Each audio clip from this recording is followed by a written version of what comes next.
I can Thank hear you you. from my end. Okay. So I'm glad I Good have afternoon. I hear everyone's you, ma'am. attention. So today, let me start by introducing myself. My name is Jimmy Sola Olaleye, and I work with Loma. Today, I'll be presenting on environmental sustainability and circular economy. So the objective for today's learning is that at the end of today's class, um, all participants on this call would understand the concept of circular economy. At the end of the day, we should be able to differentiate between linear and circular economy. We'd also be looking at available material resources and how we can make the best use of these materials, and how to extend the life cycle of product through effective waste management. So we're going to be guided by this outline, sustainability and the SDG. What is linear economy? What is circular economy?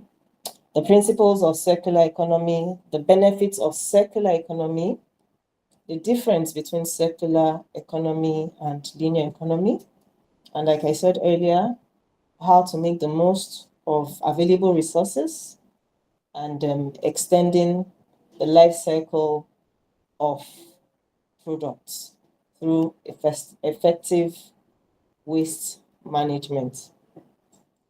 So yes, and I know that you've been having classes around waste management, and this has stimulated to this topic that we're having today, circular economy and sustainability. I'm sure a lot has been said about waste, whether waste is waste or whether waste is resource. But you will all agree with me that waste is no longer termed waste, but it is now seen as a resource, you know.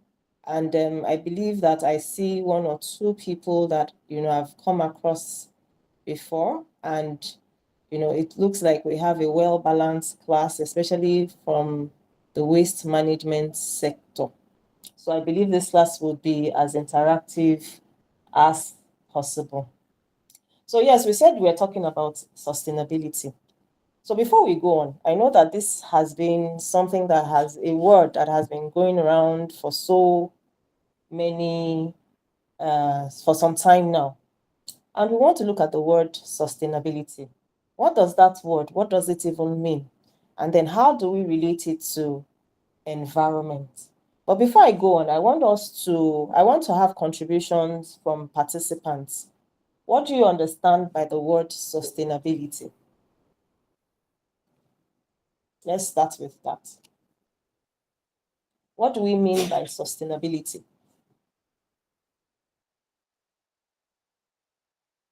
Please, you're free to unmute yourself and speak. What do we mean by the term sustainability?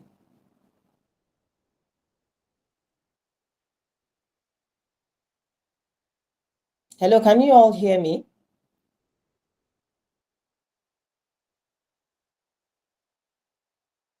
Hello?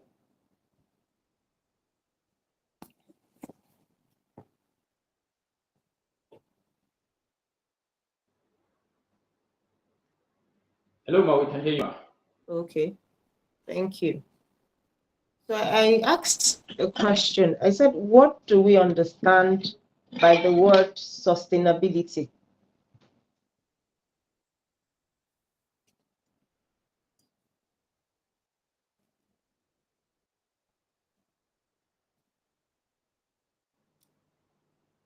Okay.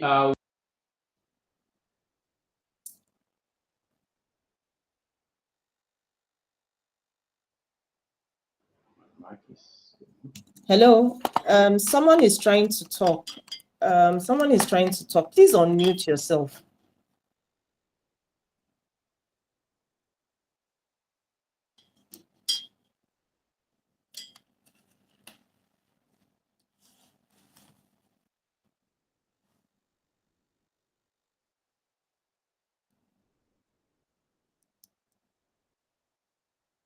Hello?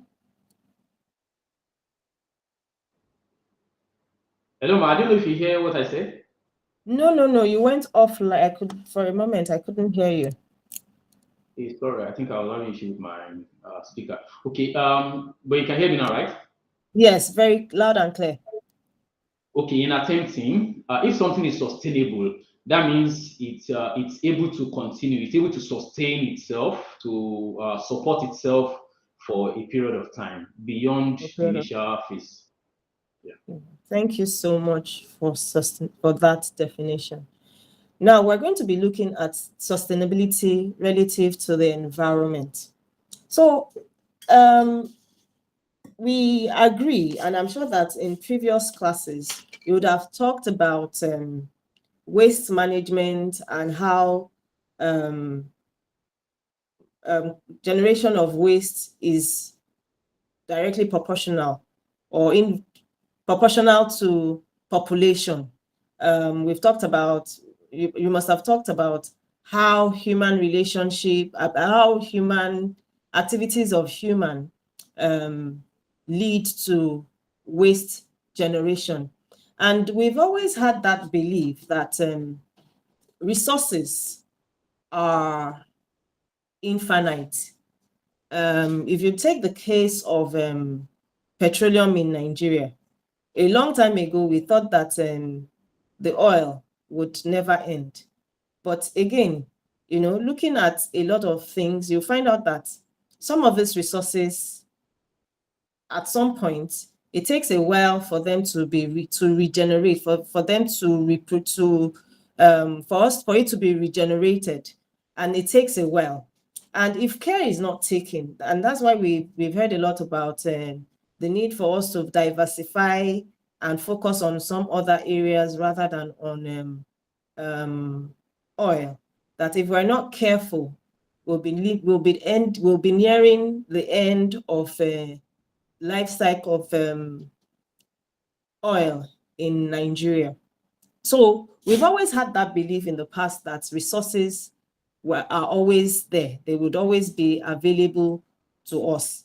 But in the face of increase in population, if we're not careful, if care is not taken, we'll find out that in the next couple of years, that some of these resources will begin to dwindle.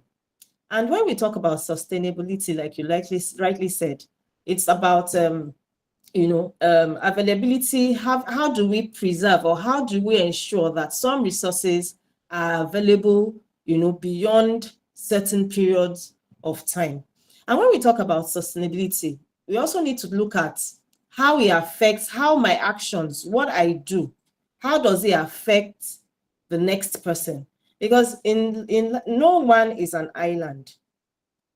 There's no way you would have, you carry out an action and it won't affect, the next person or, individuals around you.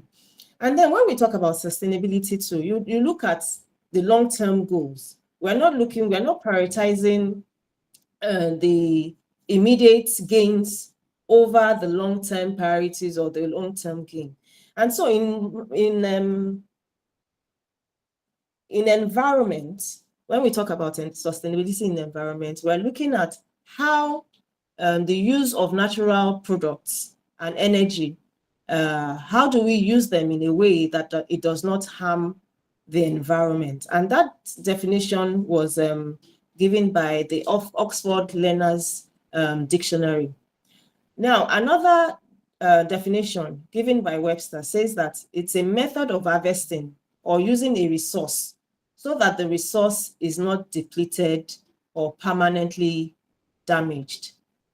Now, when we come to the environment, the United Nations set up a commission sometime in 1983, World Economic Commission, and they looked at the issues surrounding sustainability at that time. And at that time, the chairperson of that committee, of the commission, was Brundtland. And they came up with the definition that sustainability is meeting the needs of a present without compromising or jeopardizing the ability of future generation to meet their own needs. I'll take that again. Sustainability, according to United Nations, is meeting the need of the present generation without compromising the ability of future generations to meet their own needs. Now, when we talk about sustainability, we take it as a life system. And what do I mean by a life system?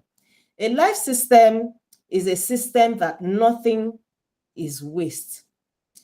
Waste, at the point where it is generated, where the lifespan of a material at a particular area ends, that point where it ends becomes a material for another process to begin. And when I say life system, I'm likening it to the biological world. Take, for example, you have a bird. Birds naturally feed on worms, seeds, and plants. And at the end of the day, they will poop. Their poop goes back into the environment, and it serves as manure for the environment. Now, again, after the lifespan of the bird, it dies and drops to the ground. It decays and becomes, it goes back into the ecosystem as manure for generation of other plants and of other plants. So it's a life circle, means that it's a complete circle. So sustainability aims at mimicking, this system, this life system, such that nothing at the end of the day is wasted. It's about looking at products, at energy, and seeing how best do we continue to keep this product or energy in use longer than the normal lifespan. Now, sustainability, in achieving sustainability, there are some goals that the UN came up with that are how do I put them now? They are goals that helps us to achieve or to move towards sustainability. And then they came up with the 17 sustainable and development goals. There are 17 of them, and I'm sure that we know, if not all, at least we know some of them. But I want to encourage us to know some of this, to know these SDG goals, because I know that a few of us are into waste management, and when we go about our activities or activities, it's good to know some of these goals and how best to key into them, to achieve these goals. Now, for me, when we talk about sustainability, there are three core elements we look at when we talk about sustainability. We either call it the 3P, we call it the triple bottom line. For the 3P, it means people, profit, and planet. People, profit, and planet. And the triple bottom line, you could say social, economy, or the environment. Like I mentioned, you call it the 3P or you call it the triple bottom line. And like you've seen, they all interact to ensure that we have sustainability at the end of the day. Now, when we talk about businesses anywhere in the world, The first reason any person will go into business is for the profits. But then, in also generating revenue, in also making profit, in also building the economy through the business, are you also thinking about the people around you? Definitely, the business would also employ people, whether from the community or from the society. And then the planet. How am I sure that my services or the products I'm giving, I'm producing, does not in any way harm the society or the planet or the environment? So, like I said, these three, the three P's, the people, planet, and profit, people, profit, and planet, they interact, to all these interact for us to achieve sustainability. And like I mentioned, no man is an island. There is always a need for us to interact, in ensuring that no man is an island, and there's always a need at some point for us to interact amongst ourselves. Now, for me, the easiest way for me to quickly get a grip of the SDG, the Sustainable Development Goal, is something called the SDG wedding cake. Now, if you look at the diagram on the screen, you see that the three P's, like I mentioned, the people, planet, and profit, which is also the economic, society, and the planet or the environment. You see that it's been categorized into different segments. And this is just to show you that there's always interaction. You cannot exactly operate with one and leave out the other. There's always that interconnectivity. There's always that interaction between people, the economy, and the environment. Now, if you look at the top of the cake, of what I call the wedding cake, you see the 17th goal, which is partnership for goals. And that cuts across all the sector. It's a cross-cutting goal. Whether you are going into, you're looking at the profit, whether you're looking at the society, whether you're looking at the environment, there's always opportunities for partnerships. Because like I mentioned, no man is an island.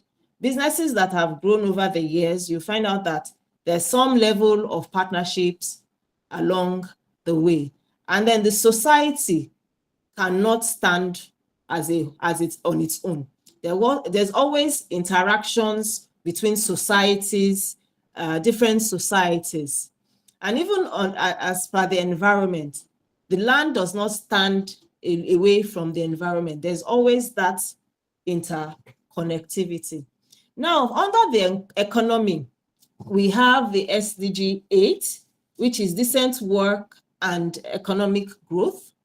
We have SDG 9, which is the industry, innovation, and infrastructure. We also have SDG 10, which is reduced inequality.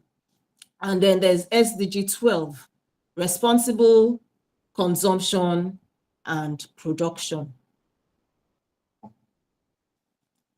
Now, under the society, which is the same thing as the planet, we have SDG 7, 1, 16, 11, 4, 3, 5, and 2. And I think I want us to contribute at this point. The SDG 7 talks about affordable and clean energy. And then the first one is no poverty, while 16 is peace, justice, and strong institution, while 11, we have sustainable cities and communities. So before I go on, I think I want to pause here and let's even look at one or two of the SDG goals under society. Good health and well-being, for example. Hello, can you all hear me? Hello? Yes, we can hear you. Yes, We can hear you. Okay. So I want us to discuss on the SDG goals under the society.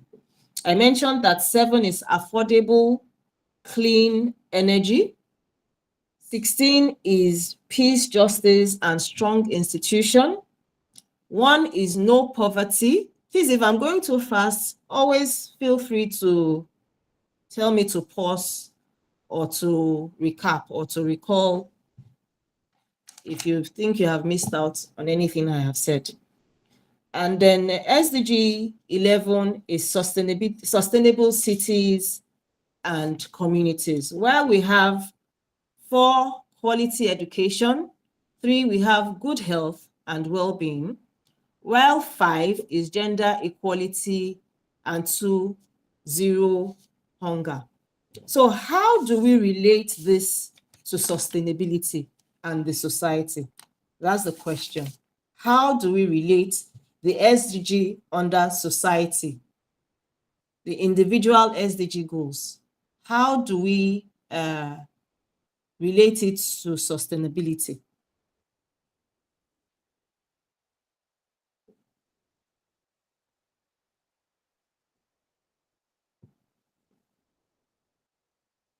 There are enough goals for everyone to talk about. So how do we relate these goals, 8 of those under society, how do we relate it to sustainability? Or how can we relate it to sustainability, looking at the general society?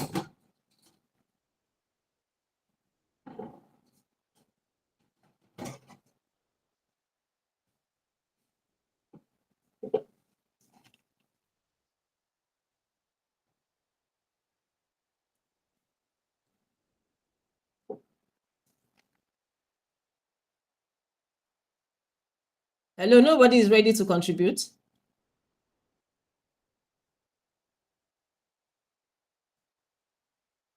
Hello?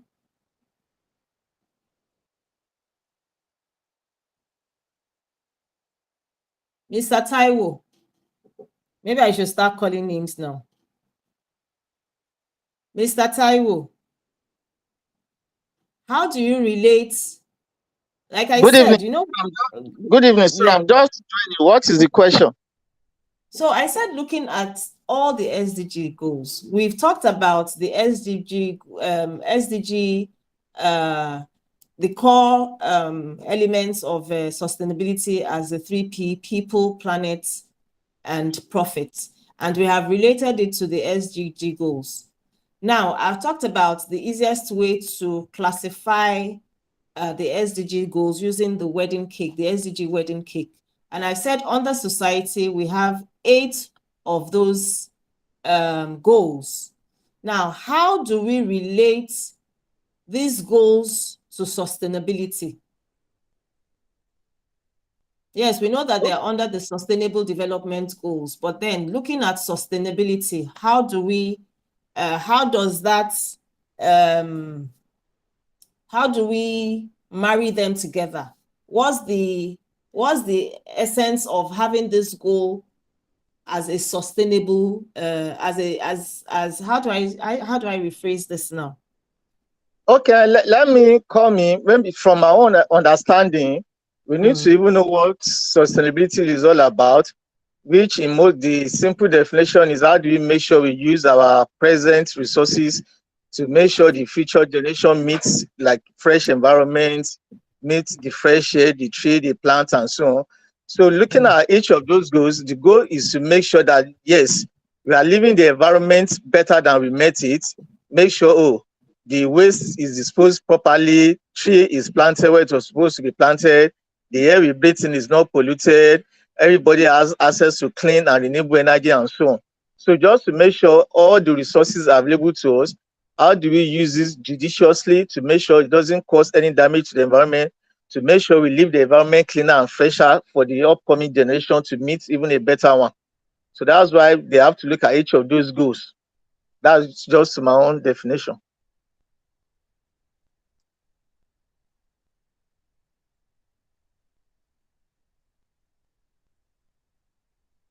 Thank you for your contribution, but I wanted us to look at each, maybe one or two of these goals, and then relate it to sustainability. Mr. Afere, I hope I got that name right.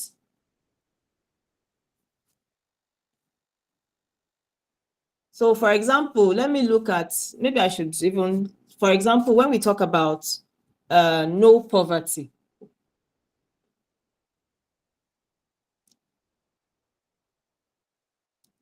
When we talk about no poverty, and then we want to relate it to sustainability, you know,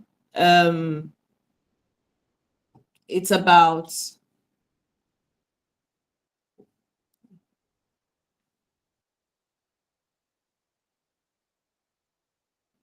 sorry, give me a few minutes, about a minute. I need to sort out something here.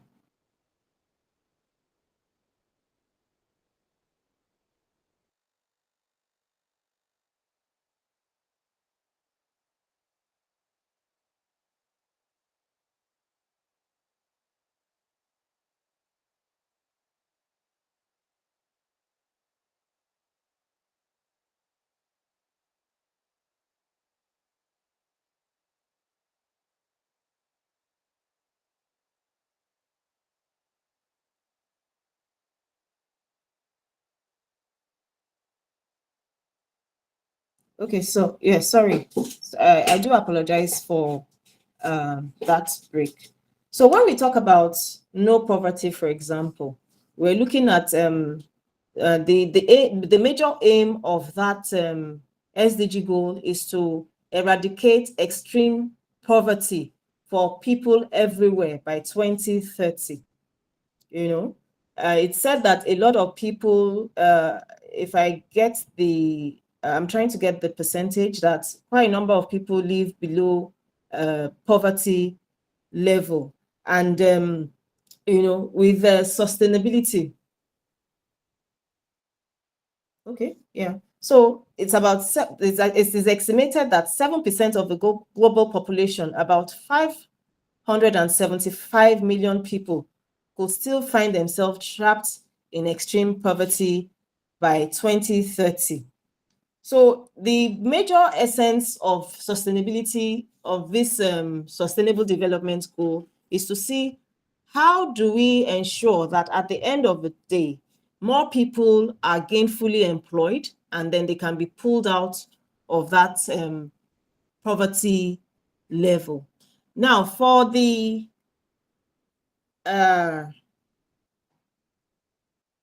biosphere, that's the environment. We have 4 SDG goals under that.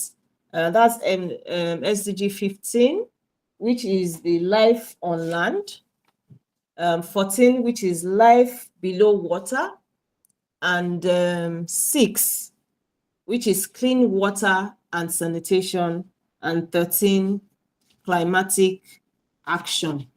Now, in relating all of this, like I said earlier, there's really no way you can leave out one out of the other. Take, for example, life on land and life in water. You find out that a lot of businesses, especially those that live around the riverine area, largely depend on the water as the means of livelihood. Take, for example, those that fish, and you know, their livelihood, they depend on fishing for their livelihood. And for example, you have contamination happen on land, and you know that majority of the waste that ends up in water body, if not 80%, about 80% of pollution that ends up in water starts from land. So you can imagine if those people depending on fishing, you know, there's now some level of pollution, and which to a large extent affects their means of livelihood. Then how do we get those people out of poverty? So for a lot of reasons, and of course, you know that once they can't get to fish, it also impacts on their economy, because they don't have fishes to sell, and at the end of the day, they can't make any profit. So there's no way really that you can separate any of these core elements from sustainability. There's always an interaction. There's always a linkage. There's always an interaction, and so you cannot, separate one from the other. Now, when we talk about linear economy is the traditional method or model that we are used to when it comes to the environment or to businesses generally. And what that entails is you take, make, consume, and throw away. And what that means is that, for example, if you're into production, and take, for example, ore or plastics. Let me even use plastics. We know that most of the plastics plastics are made from byproducts of crude oil, which are extracted from the environment. Now, when the plastics are made, they are used to package whatever it is they need to be packaged. They are sold off, and after they are sold off, after it's been consumed, or whatever the product inside has been consumed, the plastic or the packaging material is then thrown away. So the linear economy is a traditional model where you just take, you don't think of, what's the life cycle, what do I do, how do I ensure a sustainable way of keeping this material in circulation longer.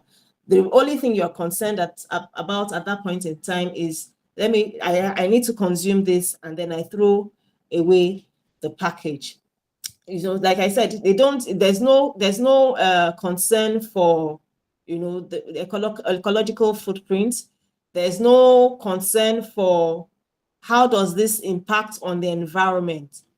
The bottom line at this point in time for any businessman is, how do I make my profit without consideration for any other challenges or issues that comes along the way.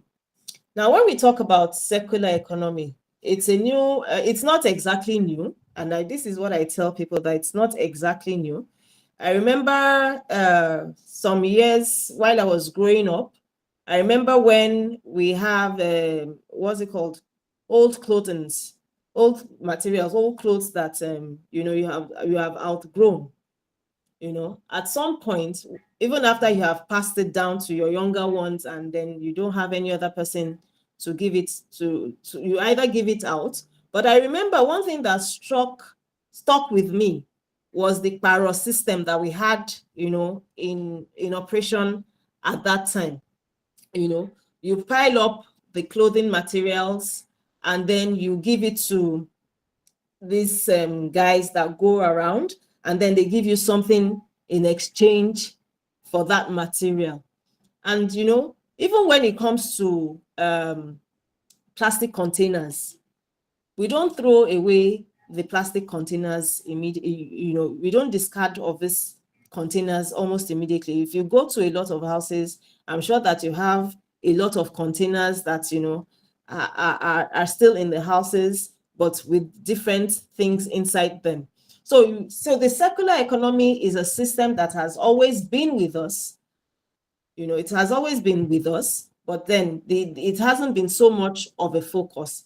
Now, there's so much focus on circular economy, not because of, not because of the fact that you keep material in use longer, but how do we ensure that, at the back of our mind, when we talk about circular economy, at the back of our mind, we are thinking sustainability. Now, circular economy was first coined in 1989 by Pierce and Turner.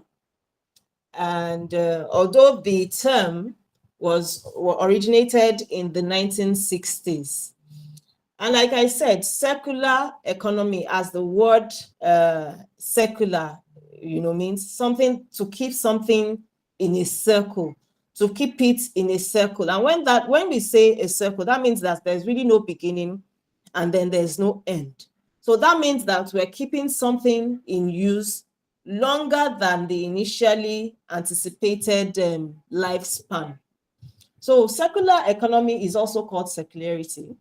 It's a model of production and consumption which involves sharing, leasing, reusing, repairing, refurbishing, and recycling existing material for as long as possible.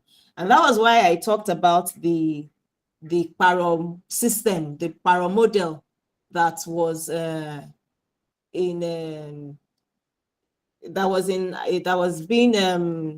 used, and I think it's still used in some areas, although it's been tweaked a little. We'll come to that when we talk about recycling. So it's about keeping a material longer in system. How do we extend the lifespan of a material? And in this wise, we're also thinking of the effect on the environment. How do I ensure that I use these materials? And then I'm also thinking of, I'm thinking of the environment. You're also thinking about the environment. You're thinking of people. You're thinking about, keeping it in a loop. And when we started this class, I talked about life system, that circular economy actually mimics the life system, keeping something in use longer. How do we ensure that we keep a material longer in production? How do we ensure that a material doesn't end up as waste, but it continues to be a material for another operation? Now, when it comes to, when we talk about circular economy is also guided by 3 different principles. When we talk about circular economy, we're talking about 3 principles that guide circular economy. While I've been talking about waste, how we keep material or resources longer in circulation, how we ensure the increase in lifespan of material. But before we even get to that point, there's something critical that we need to look at. In circular economy, or in sustainability, we said that waste is a design flaw. That means that even from the point of the conception, you can actually design out waste. You can actually design out waste from the point of conception. I can't remember, I don't know if a lot of us are aware that one of the beverage company, I think in the last 2 years ago or thereabout, changed one of their bottles from green to white. And the reason they did this was to increase recyclability of the material. Because what we found out was that most of the colored plastics, especially PET materials, do not have as much value as the transparent one. So in trying to reduce wastage and design out waste from their system, they changed the bottle from green to the transparent one. So one of the principles of circular economy is to design waste and pollution, to design it out of a system from the first point, even at the point of conceptualization. So the first principle of circular economy is about understanding that waste and pollution are largely a result of the way we design things and finding new and innovative ways to design out these negative impacts.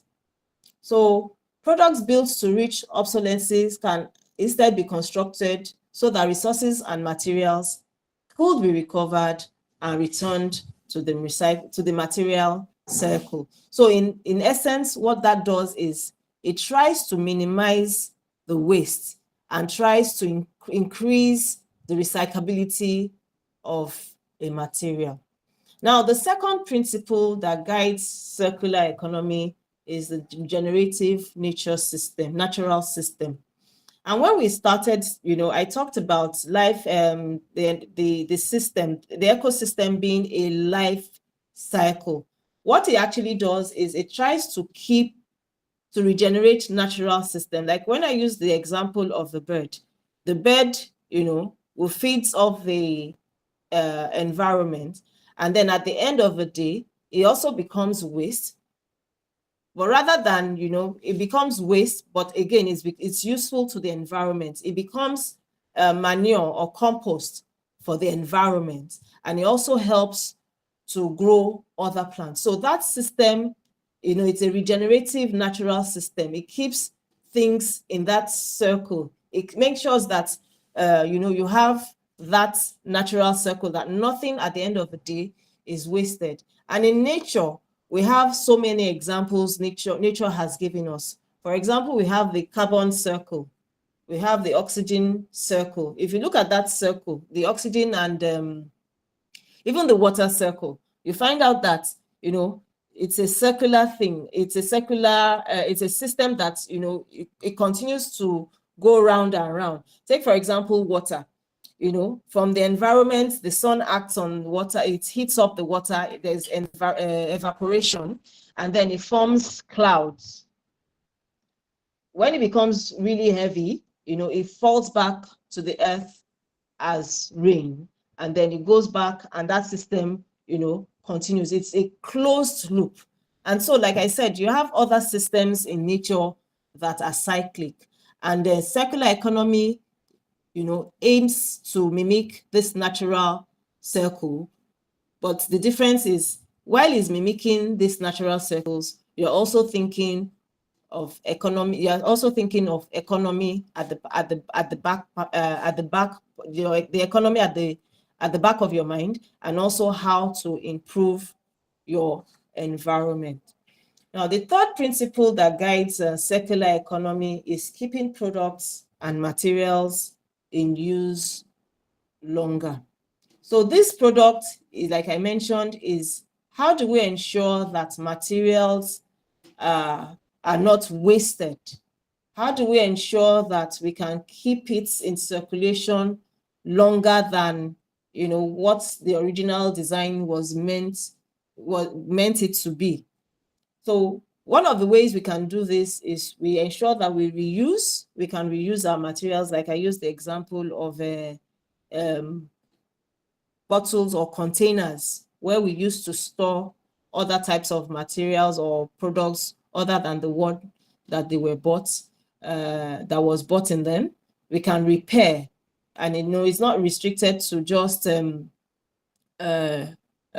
plastics, but other things, other materials. Take, for example, you have refrigerating systems at home, and then there's a fault. You don't just discard it, you still ensure that you repair, until you are sure that, nothing can be done about it before you discard. And even in discarding, you find out that the material, the resources, even at the end of the day, is not wasted. You could actually sell that off to some vendors, and what they do is they disassemble the parts and then send it to different companies where they can be recycled and remanufactured into the original product or something else. So by making things last longer is only a part of a solution. We need to be able to get the resources. We need to be able to create them back and put them back, plow them back into the system so that they don't end up in the landfill site. So the basic aim or the major aim of circular economy is to ensure, like I mentioned, that we don't have waste at the end of the day, and we don't have materials ending up on the landfill.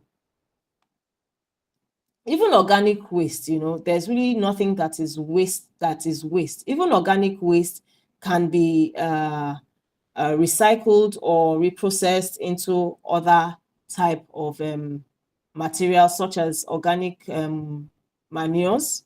And even I know that even in some companies, take for example breweries, their spent grains, I know that it goes back into the system. They give it, it's included in animal feed.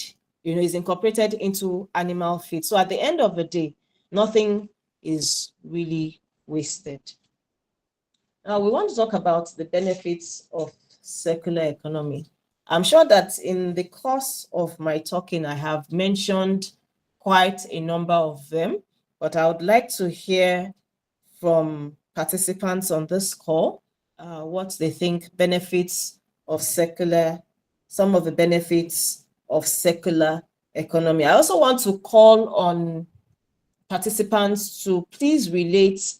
You can also relate some of the experience, because I know quite a number of you are operating in the recycling space or in the waste management space. And I also want us to put some, I don't know if you've had any experience with circular economy, that we can learn from.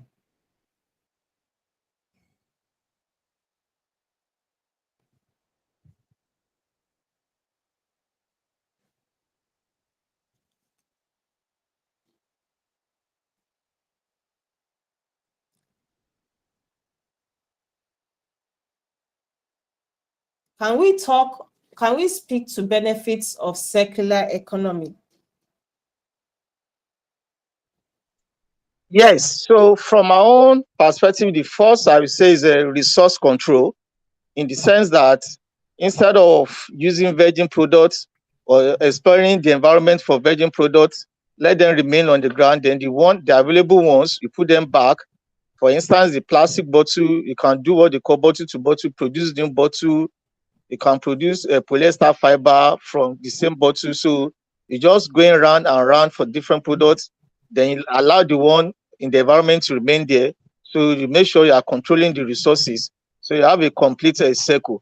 That's most especially for the plastic industry, where you recycle them to polyester fiber, you do bottle to bottle production and put them to other useful material. In this case, less pressure on a virgin product, less virgin on the environment. You make use of what is available continuously in a circular form. That's one of the benefits. Okay, thank you so much for that, Mr. Taiwo. Thank you for your contribution. Yeah, besides the contribution from Mr. Taiwo, can we have more contributions from participants?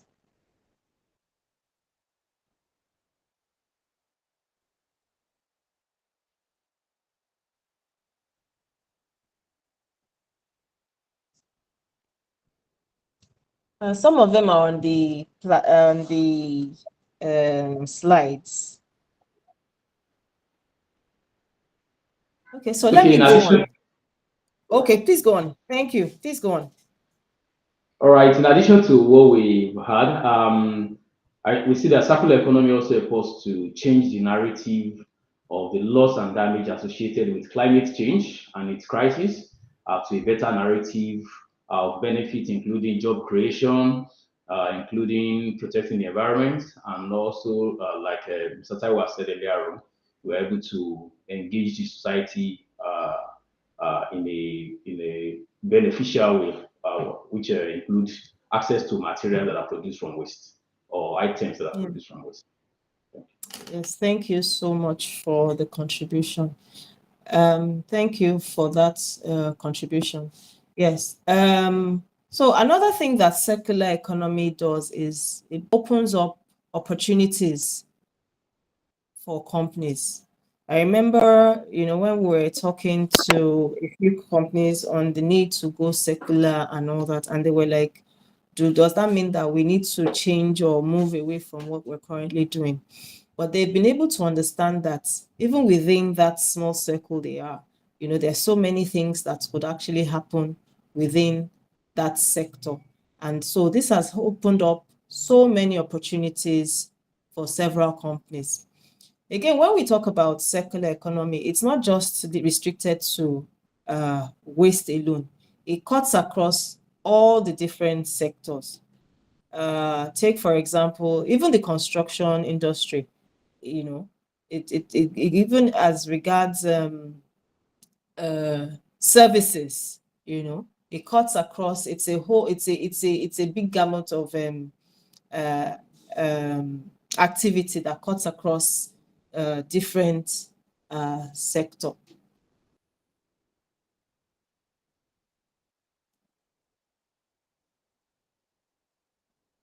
Yeah, so I think we talked about making the most of available resources. We've talked about in as well, we've mentioned some of these things, although we didn't exactly highlight them, but we've talked about reusing some of the products, so that it would help us to keep and prevent us from, having to depend on natural resources. We don't need to go back to continue mining when you already have a system in place. If you could have a system in place to retrieve what is already in existence. Take, for example, plastics, and I'll keep talking about plastics because it's the easiest thing, that you would see around and all that, rather than having to go back and, explore or exploit the earth for natural resources to get crude oil and then go through all that process. You already have plastics, which you can retrieve and then put back in the system rather than having to go back.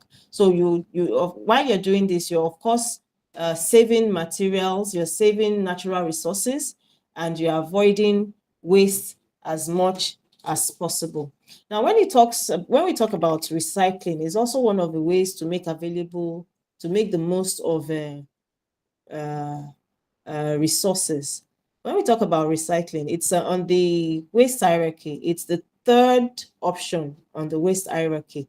And what that does is to ensure that we keep that plastic in circulation longer than we need to. We can by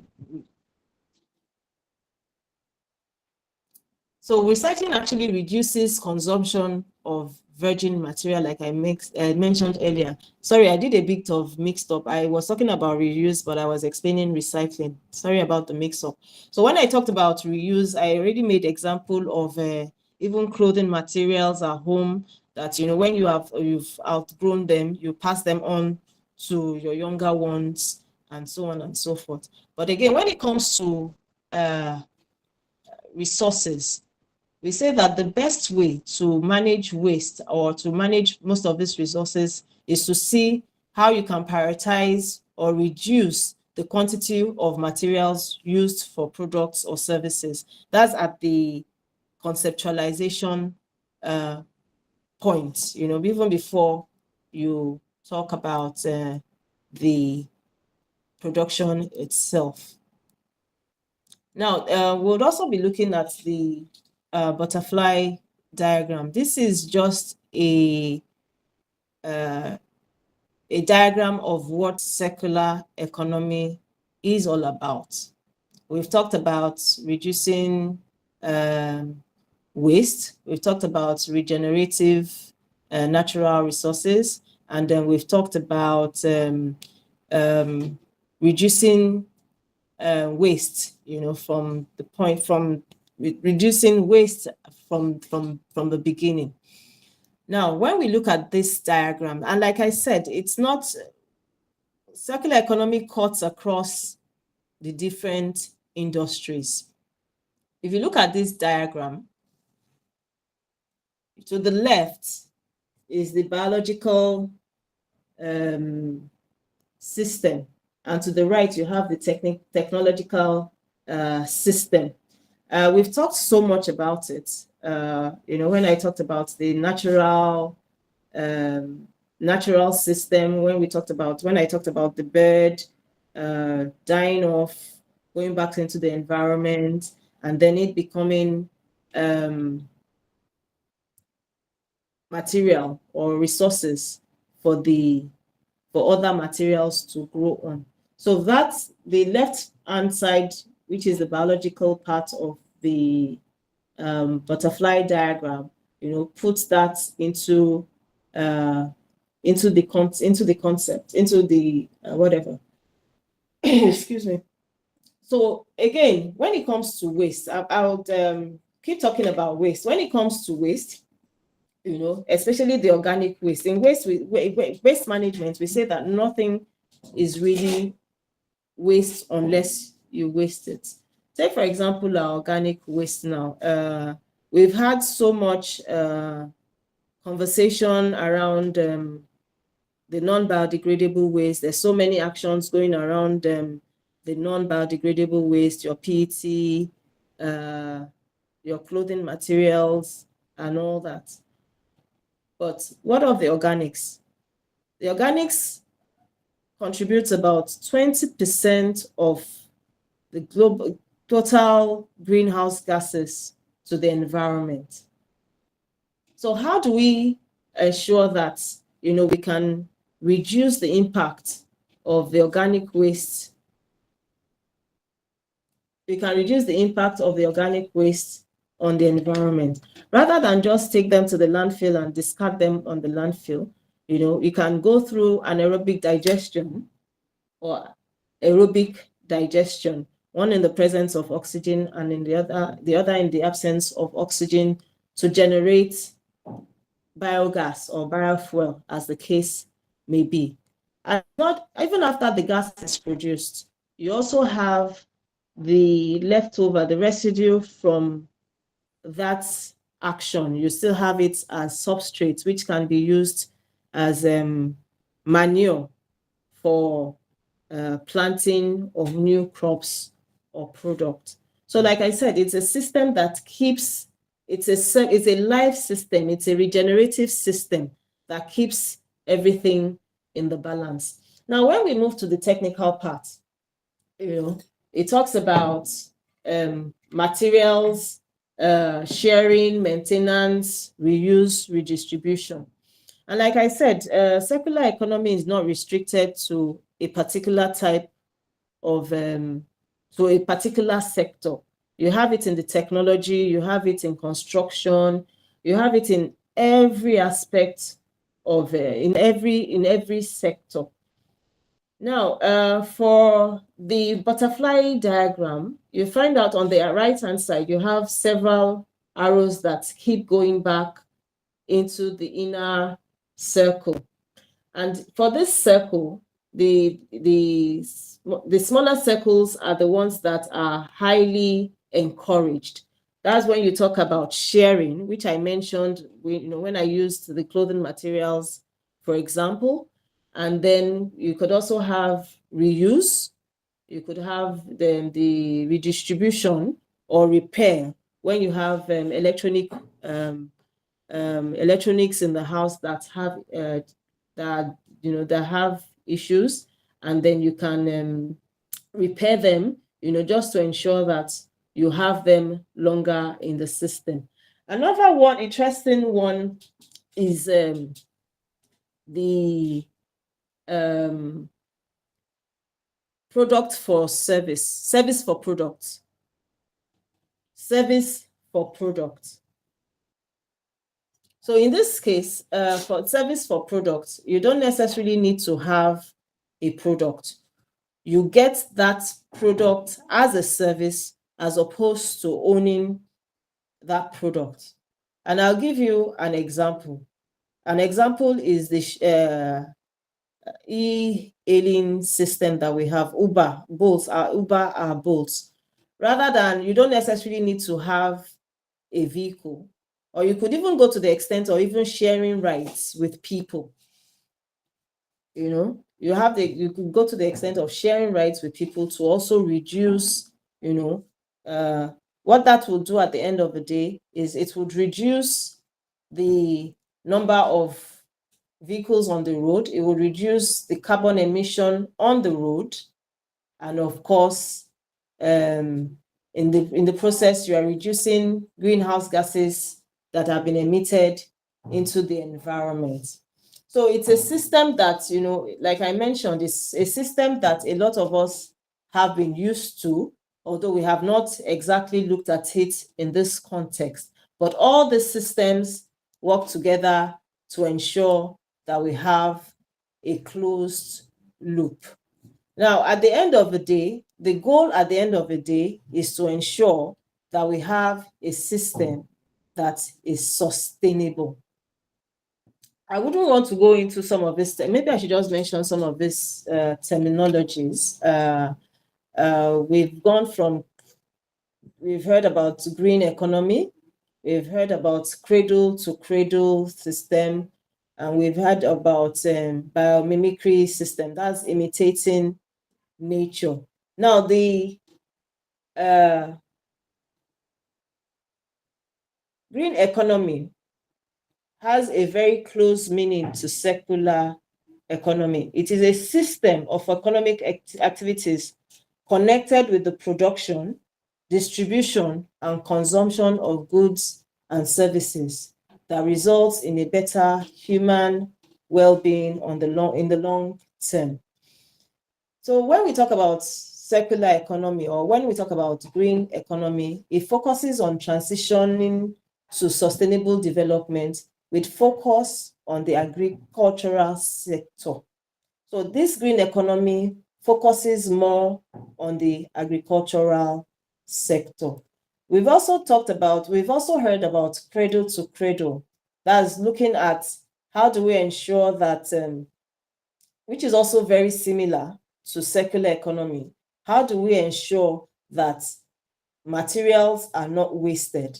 Rather than it being wasted, it becomes product, or it's the beginning of another process for another system.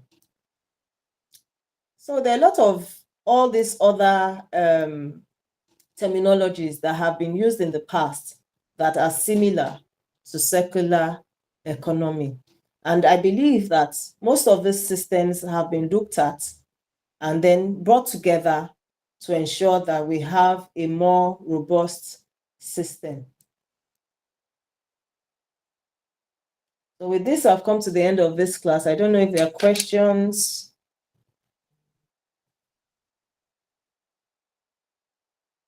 If there are questions or comments or contribution from participants. Yes, please, Mr. Olariwaju.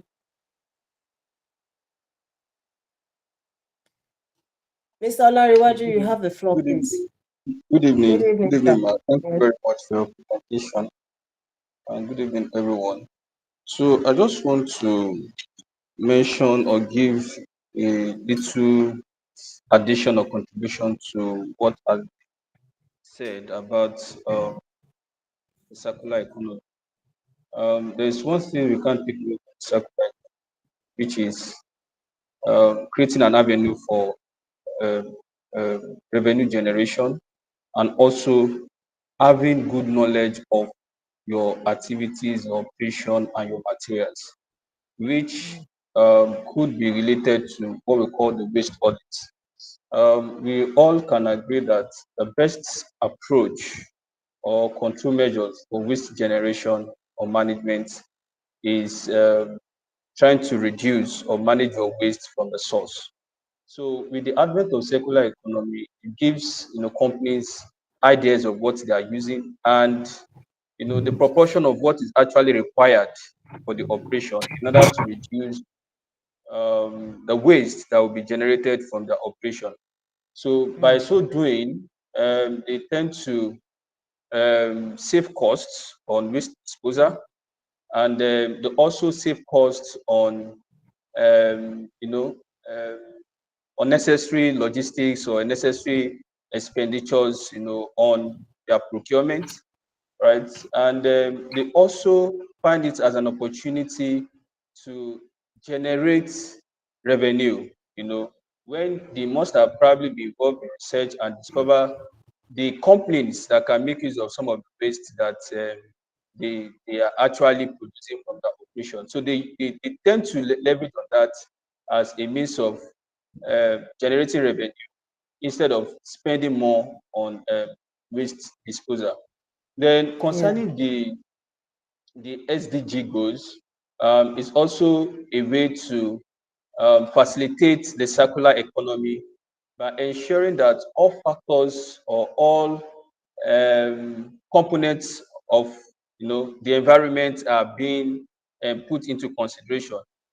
It also involves something they call is it integrity work or something? I can't really get. It's part of the Yeah. SD. Yeah, yeah, Mm. yeah, yeah. Legal Yeah. work or integrity work. So that it will definitely reduce the level of criminality and Yeah. compliance to regulations, Yeah. right? Yeah. So those are some of those things I just wanted to mention about. Thank you very much.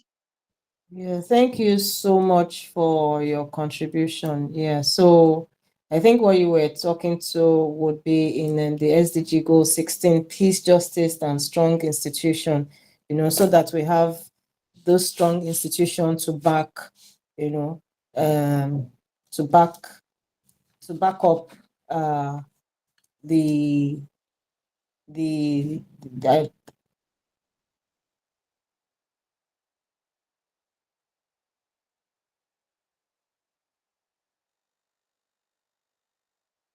sorry, excuse me. So I think what you were referring to was SDG goals, the peace, justice, and strong institution, which are some of the things that we that would support and help us towards achieving a truly sustainable environment. Thank you so much, Mr. Lariwaji, for your contribution.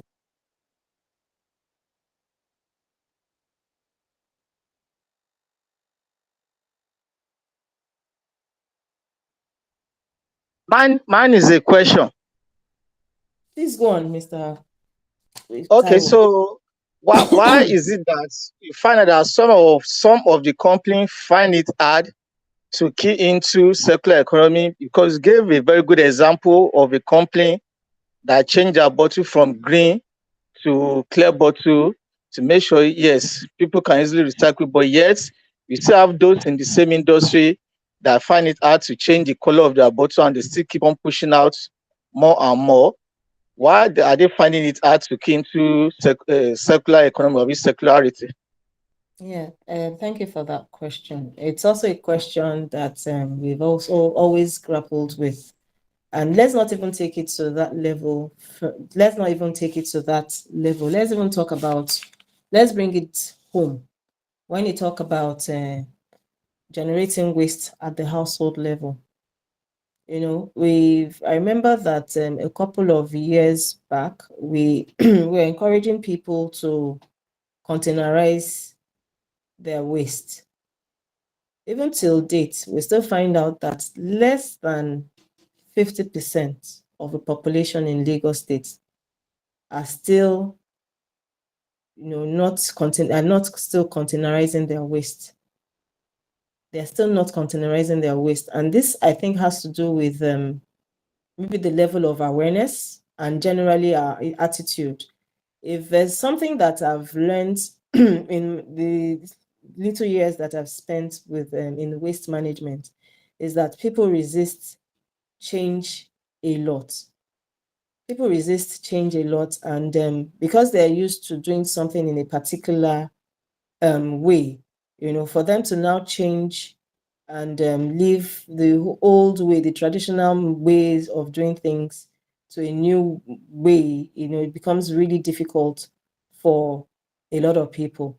And then when it comes to companies, for a lot of them, they also look at the level of investments that they have had maybe over time that is still waiting, that needs to be the level of investment that they have put in that is available, or the level of investment that they have that is available to them at that time.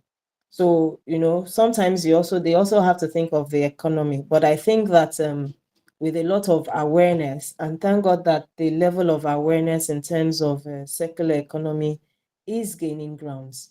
I don't think that this is not just peculiar to Nigeria. It's a global excuse me, it's a global issue, but I believe that with increased level of awareness, we'll get there.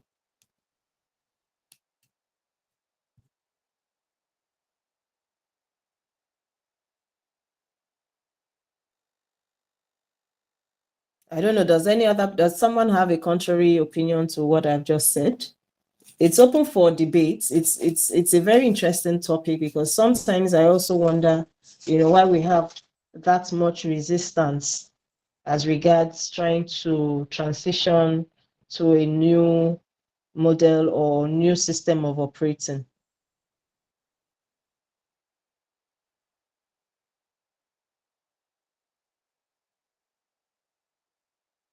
Well, so sorry. I just want to also share my view concerning that. Yes, Um, please do. I think one of the challenges we are having is our regulatory bodies, in terms of enforcement and creating the awareness on the importance and objectives of um, circular economy and the need for adoption. Um, it is like that here in Nigeria because most times every business person wants to look at the cost implication for any um, new strategy or new recommendation that um, are being introduced to them. So if there is no legal law or if there's no regulation that will compel them to do it, majority of them will not really comply because they know that adopting such will definitely come with additional costs, of which they could probably might not be prepared for, right? And then um, for us to really key in to this, I think it is very necessary to have support, to have backings of the government, and if that will be done, then there are other responsibilities that will be done by the government in terms of availability of recyclable materials, like materials that can actually fit in into the objectives of circular economy. So if those materials are not still available, enforcement will be difficult, and adoption will also be a bit difficult for these manufacturers and the like. Then there's another thing that will also support. There's something called codes of practice, approved codes of practice, which can only be done by association or what we call like think association. So if an association can actually adopt some of these recommendations, it will also be easy for implementation and adoption by other countries. Thank you. Thank you so much, Mr. Abere. Is that this? Did I pronounce the name well? Did I pronounce the name properly?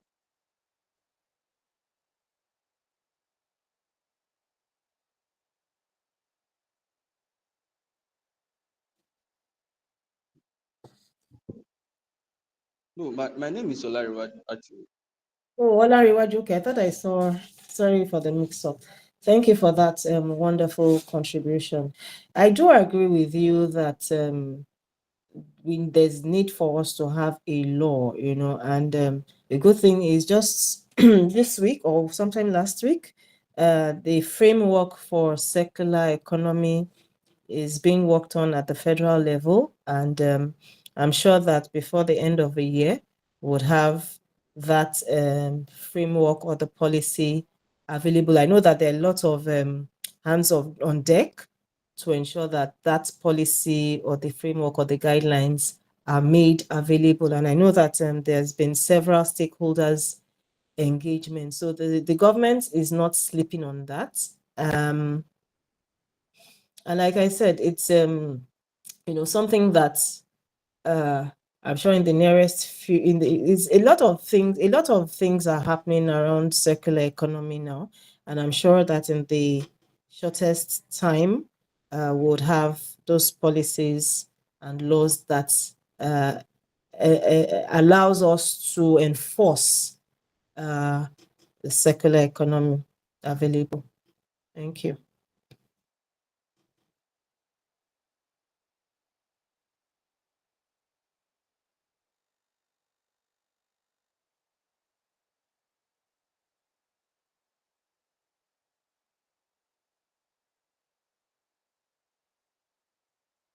So I don't know if there are other contributions from participants on this call.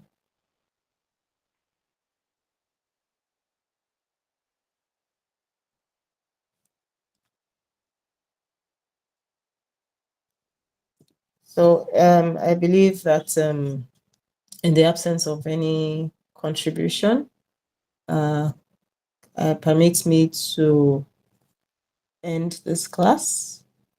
So